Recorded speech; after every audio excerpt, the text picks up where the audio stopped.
Hey there, Mr. George. How you doing? Good. To take a look at the buggy. Thank you. Here's the onion. Oh, white onion. I only had a white onion. Okay, all right, I can deal with that. That's all right. It's for hamburgers anyway. So, thank you very much. So I thought I'd come along and ask you about what the updates to this rig are and what's going on in the development. I recently got the solar panel hooked up, and it's basically beyond my wildest dreams. It's giving me more power than I could ever want. It's powering the buggy almost completely by itself. This is this converter down here. Okay, it's on right now. Matter of fact, it's kind of unusual because the whole car is on. I'm used to turning it off when I'm not using it to conserve power, but in this case, I don't have to be that concerned. I got it so that it opens and closes. The hydraulics work on it properly now. It's very slow though. I have got the wrong gear ratio. But anyway, it does open. If you want to give it about 2 minutes to open, that's about how long it takes. Okay, it's much easier to get in and out of, obviously. I started building a prototype of it here. So you're changing the capsule into a more of an aluminum? Yeah, I'm going to basically been the last few months I've been holding this thing together. It's kind of like holding together a Ziploc bag. There's no structural strength to the material that I used for the original, so I'm making this one out of aluminum. And that's the superstructure and all the reinforcements for it on the inside. So you're basically doing these cuts by hand and then riveting? Yeah, I'm cutting the aluminum by hand. Yeah, the notches you mean? Yeah. Yeah, that's all. I'm cutting it all by hand, and then I'm gonna rivet, you know what, out of it. I just ordered 3,000 rivets, so I'm hoping that'll be enough to do the job. And I actually found the metal. See how I did the wood strip on this one here? Hold on. Let me turn this off. Okay. I actually found the aluminum that I wanted in the first place. So the new buggy was not going to have the extra weight of the oak on it, I'm afraid. It's going to look essentially like an Airstream when I'm done with it. There are some innovations. The back door is you can see this right here is the back door. I'm closing it off sooner. The original goes way back to here. It's not necessary. I'm closing it up. So there'll just be a little tiny door here for escaping out of the vehicle in case the power goes out. But it makes it much easier to put in a regular door like a Jeep has. That's this thing here. The brace is going to be like here instead. Otherwise, everything else is pretty much the same. The width of the interior. The width on this is about a foot thick. The new one is only going to be about 3 inches thick. So I'll be able to open the vehicle up all the way this time. I'll place the hydraulics in a different rotation, so I can basically almost stand it straight up in the air.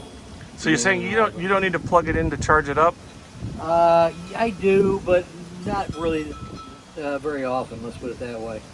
I charge it to keep the batteries up to par because there's no telling if I have to go out on a run. I always need all my power available. But no, I don't want to get caught with my pants down. I'll have 2 of the 3 batteries up to par, the third one joke. So. Well, thank you for the update. Well, look, how long do you think it'll take you to finish this capsule? Probably a couple of months.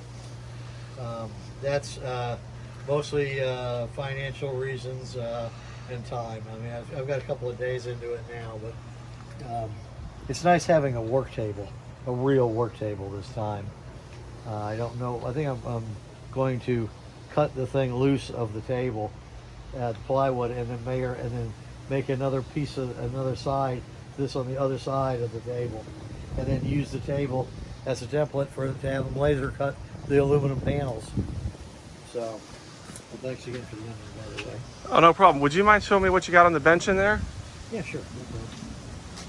get this thing out of the way.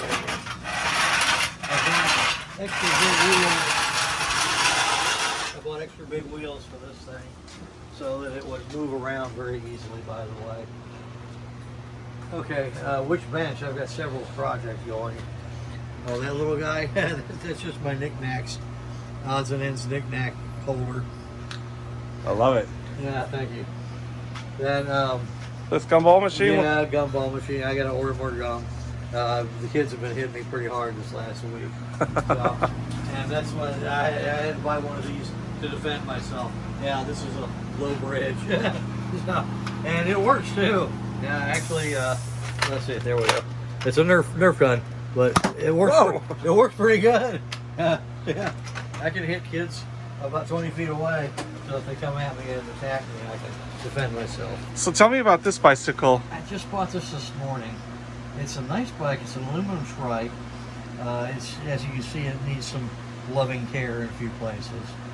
So mostly getting rid of the rust on a few things like this here. I've got it all taken apart and repainted.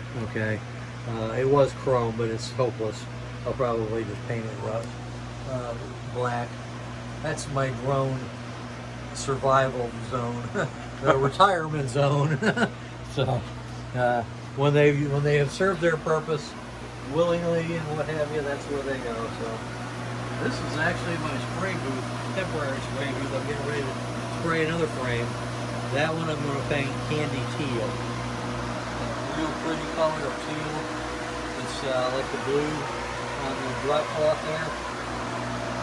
Actually, I've got a toolbox I did with it, but yeah, right here. Sorry.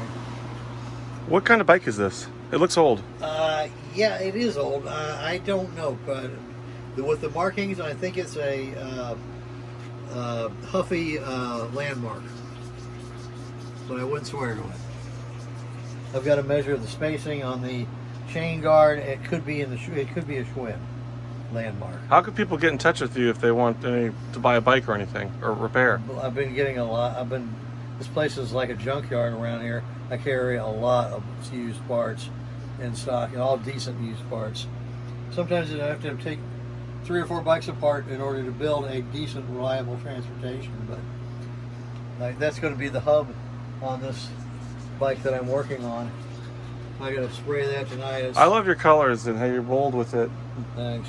And you sort of repurpose, recycle, upcycle, I think they call it, right? Yeah, exactly. I got labels now too for the bikes, for these custom bikes. Nice. It's a custom birdie bikes. What birdie bike? Well, thank you for the tour and the update. Sure. This is the buggy room, by the way. When we're gonna. Oh, he's going to show us the buggy room. Yeah, we're gonna go into it through the front. Are you gonna put it in tonight? Yes, I put it in every night actually. I got a couple of bicycles. So he drives right in through there with his electric trike. Yeah, in the down position. Watch your head now. Now the color of that bike that I'm It's like the back cave. Is the color of the drawers on that tool chest right behind you. Say that again, I'm sorry. The color that I'm going to paint that bike, which is right behind this wall. Oh, I see. Is this color here. It's called candy. That looks teal. great. I remember when you were redoing that. Yeah. So I've got some of that left. And these are other bikes that I'm working on. Where'd you get this electric bike? I bought that one online from one of the local stores. I only paid $400 for it, which is really nice. That's a decent bike too. The folding bike. It's not a fast one. You can't do 50 miles an hour with it, but you know what? It's good for getting you from point A to point B. And you can put it in your trunk, or in the case of going to Walmart, I just take it, fold it up, put it in the shopping cart, and take it inside with me. I don't even lock it up outside. I don't want to leave it alone. So. All right. Well, thank you very much. Uh-huh. I appreciate it. I'll talk to you soon. Okay, talk to you later, Corey. Bye.